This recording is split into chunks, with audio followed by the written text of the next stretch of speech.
Hello students, आज हम बात करने वाले हैं कि जो परीक्षक होता है, जो कॉपी चेक करता है, वो आपकी कॉपी में वो ऐसी कौन सी 3 चीज़ें हैं जो हमेशा देखता है। जैसा कि आप लोग सभी जानते हैं कि आपकी बोर्ड परीक्षा आने वाली है, तो ऐसी स्थिति में ये वीडियो आपके लिए काफ़ी इम्पोर्टेंट होगा और ये बहुत ही सिंपल तरीके से मैं आपको बताऊँगा कि बोर्ड परीक्षा में किस तरीके से आपको लिखना है। तो आइए शुरुआत करते हैं। ज़्यादातर 10वीं और 12वीं के विद्यार्थियों को यह पता नहीं होता है कि बोर्ड एग्ज़ाम की चेक होने की जो प्रक्रिया है वो कैसी होती है, और इस जानकारी के अभाव में कुछ विद्यार्थी रिज़ल्ट आने के बाद अक्सर यह कहते हुए आपको मिल जाएंगे कि रिज़ल्ट में जितने स्कोर की उन्हें उम्मीद थी उससे कम मार्क्स आए हैं। तो ऐसा क्यों होता है? तो आइए जानते हैं कि बोर्ड की कॉपियों का मूल्यांकन कैसे होता है। देखिए, सबसे पहली चीज़ है स्टेप मार्किंग। तो बोर्ड परीक्षा में हर उत्तर की स्टेप मार्किंग होती है और पूरे नंबर पाने के लिए आपको यह हमेशा सुनिश्चित करना है कि आपने उत्तर में सही स्टेप दिए हैं या नहीं। आइए इसको हम एक उदाहरण से समझते हैं। इसे हम एक टॉपिक के माध्यम से समझते हैं, जैसे शुष्क सेल।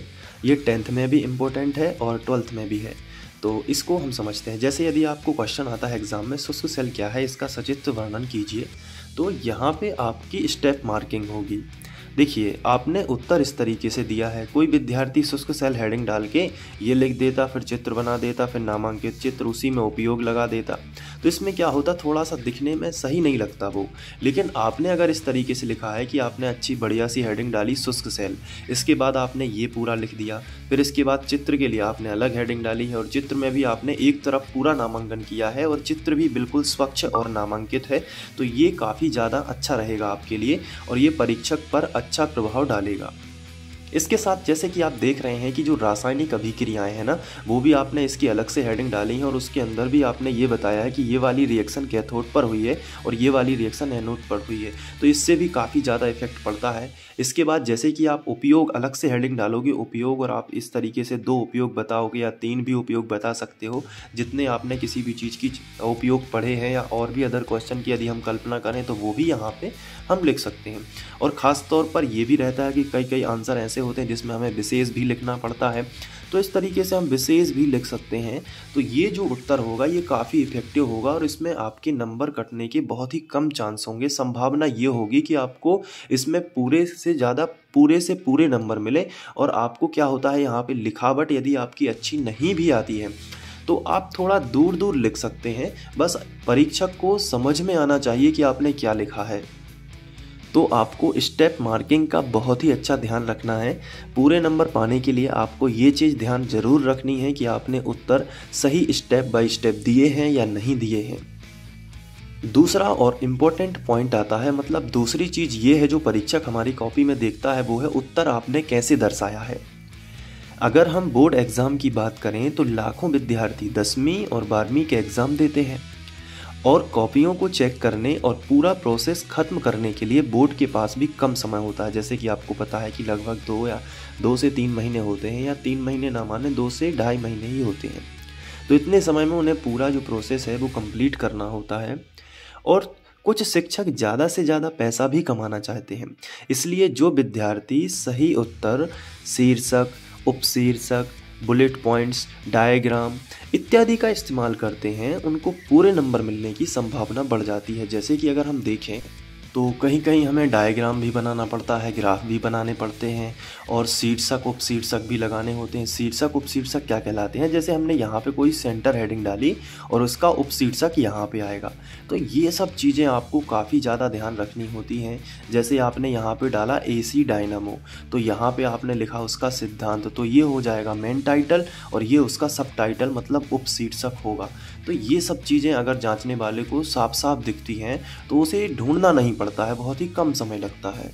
तो बोर्ड एग्ज़ाम में आप उत्तर कैसा दर्शा रहे हो, परीक्षक उस उत्तर को किस दृष्टि से देख रहा है, ये चीज़ें आपको काफ़ी इम्पोर्टेंट वहाँ पे रहेंगी।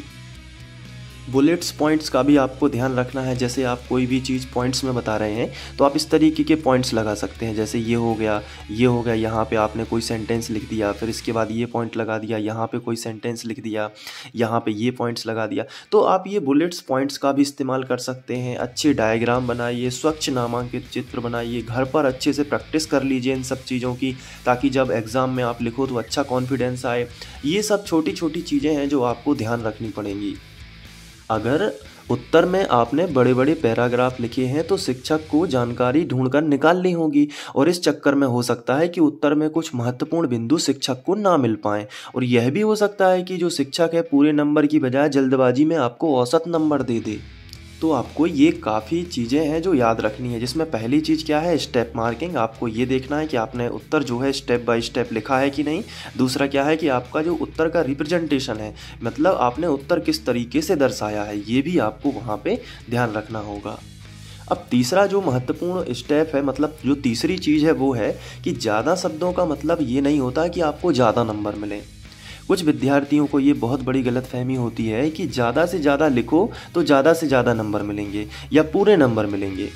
ज़्यादा से ज़्यादा लिखने के चक्कर में अक्सर पूरा पेपर हल नहीं कर पाते हैं बच्चे। ज़्यादा से ज़्यादा लिखने का कोई फ़ायदा नहीं है। आपको किसी भी उत्तर में ज़्यादा से ज़्यादा अंक तभी मिलेंगे जब आपने उस उत्तर के द्वारा कम शब्दों में ही सही व सटीक जानकारी दी है। तो ये आपको 3 चीज़ें याद रखनी है बोर्ड परीक्षा के पहले। अगर आपको ये जानकारी पसंद आई है तो प्लीज़ इसको लाइक कर देना और अपने दोस्तों के साथ में भी शेयर कर लेना, हो सके तो, ठीक है। और अगर आप पहली बार इसको देख रहे हैं तो यूट्यूब पर सर्च करिए फ्री ऑनलाइन कोचिंग, वहाँ से आप मैथ्स और 10th की जो मैथ्स है वहाँ से आप पढ़ सकते हैं। उम्मीद है बच्चों कि ये आपको कुछ समझ में आया होगा और बोर्ड परीक्षा के लिए आप अच्छी तैयारी करिए। Best of luck. और अभी कोई जानकारी यदि आप चाहते हैं तो नीचे कमेंट में डाल दीजिए, और अगर आप चैनल पर विजिट करना चाहते हैं तो नीचे दी गई लिंक पर क्लिक करिए, आप चैनल पर पहुंच जाएंगे। थैंक यू आप सभी का। 9th और मैथ्स की 9th की